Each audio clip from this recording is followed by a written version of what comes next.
புதுக்கோட்டை மாவட்டம் ஆலங்குடி அருகே உள்ள கொத்தமங்கலம் ஊராட்சியில் ஒன்றிய பட்ஜெட்டில் தமிழ்நாட்டை வஞ்சித்த பாஜகவையும் அதற்கு துணை போகும் அதிமுகவையும் கண்டித்து மதசார்பற்ற முற்போக்கு கூட்டணி கட்சிகள் சார்பில் மாபெரும் கண்டன ஆர்ப்பாட்டம் நடைபெற்றது.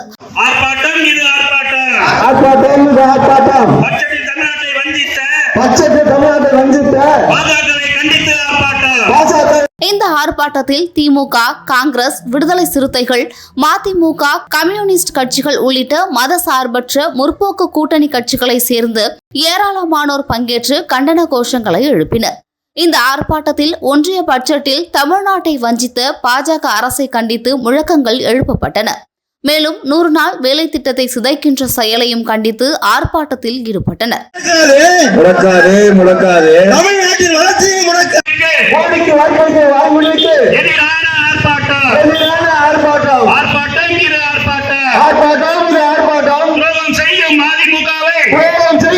இதுபோன்ற மக்கள் விரோத செயல்களுக்கு துணை போகும் அதிமுகவையும் கண்டித்து இந்த ஆர்ப்பாட்டத்தில் கண்டனங்கள் தெரிவிக்கப்பட்டது.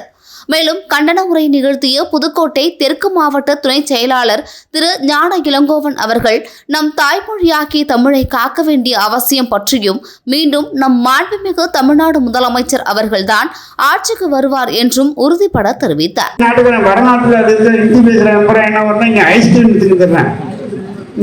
கட்டடம் கட்டிக்கிறேன் கேட்டாக்க நீ இந்தி படிச்சா தாண்டா உலக நாட்டுல போய் வேலை பார்க்கலாங்கிறேன். ஏன் இந்தி படிச்ச ஓட்டுக்குள்ள போயிட்டு வெளிநாட்டில் வேலை பார்க்க முடியாதானே? இல்லை உங்க வீட்லேயே வேலை கொடுக்க முடியாதானே? தமிழ்நாட்டுக்கு ஏன் வேலைக்கு வர்றா?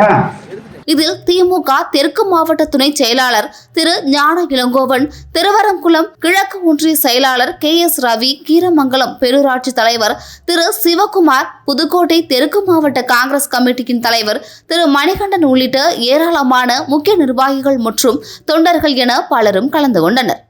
அதனால மொழியை காப்போம், தமிழகத்தை காப்போம்.